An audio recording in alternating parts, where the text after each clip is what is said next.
मोठ्या ग सुखाला।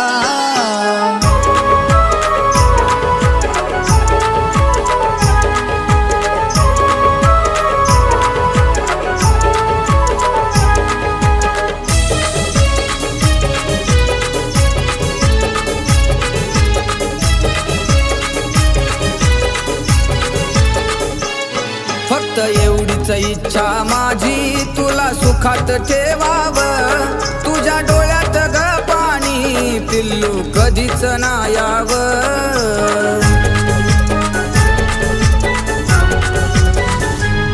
फक्त एवढीच इच्छा माझी तुला सुखात ठेवावं, तुझ्या डोळ्यात ग पाणी पिल्लू कधीच ना यावं। तुझी याद ग आल्यावर समजाविल मी स्वतःला,